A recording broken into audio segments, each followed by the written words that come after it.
Hi, I'm Lee, woodworker, parent, former manager of Offerman Woodshop, and Nick's lifetime apprentice in the art of mustache. I'm getting there. In the years since the last woodworking book, Good Clean Fun, came out, my partner Corinne and I have managed to build two awesome humans, Demetrius and Simeon. Our oldest, Dimitri, spent a lot of his first years at Offerman Woodshop, usually in a cardboard box on the shop floor, watching me work while gumming hardwood scraps. When both kids were babies, our pal Nick logged many hours bouncing them to sleep on his knee or hiking with one of them strapped to his back. Since those early days, he's been helping me turn them into little woodchucks, ready for the shop hijinks on the tracks to come. As far as I'm concerned, there's nothing better in the world than making stuff with my kids. Whether it's a batch of muffins, a tree fort, a cardboard Halloween costume, or a sweet pair of toast tongs. Why else reproduce? Similarly, my strongest and fondest memories from childhood are of building projects with my parents, cousins, and siblings. When I myself was a little woodchuck growing up in Berkeley, California, I went through the kids' carpentry program, still in existence, where I first learned to make some of the very projects featured here. My parents generously nourished my interest by giving me a basic set of hand tools and clearing a little corner of our basement for my sawhorse. While not technically craftspeople themselves, they always demonstrated the principles of making before buying and fixing before replacing.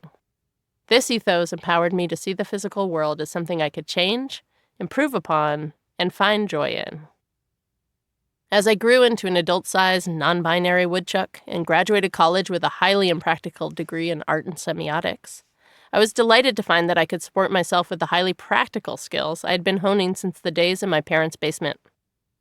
My first job was building sets for a community theater in San Francisco, where I also got to teach teenagers the art of scenic carpentry.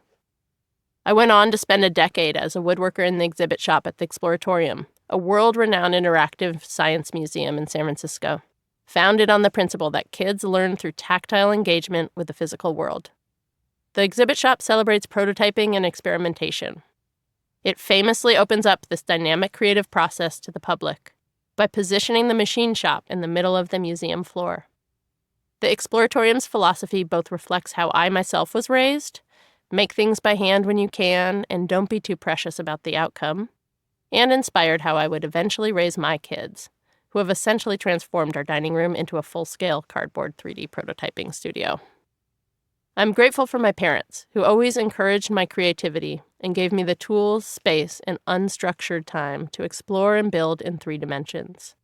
As a parent, I strive to do the same thing for my little woodchucks, and I hope that you'll find some useful tips herein for doing so with yours. Setting up shop. Whether you, like me, have a professional shop in your garage, or you are starting from scratch, setting up shop for a little woodchuck needn't take up lots of space or cost you lots of money. If you live in a city apartment where space is tight, outsourcing the sawdust and tooling may be preferable to designating space inside. Look around in your community for kids' woodworking programs. While funding cuts and general devaluation of technical education have shamefully shut down many school shop programs, lots of community maker spaces have popped up in their wake. In Berkeley, where we live, the city runs a free adventure playground where kids can augment the community-built play structures with paint, nails, donated wood, and hand tools, while nonprofit organizations such as Girls Garage offer carpentry classes for youth free of charge.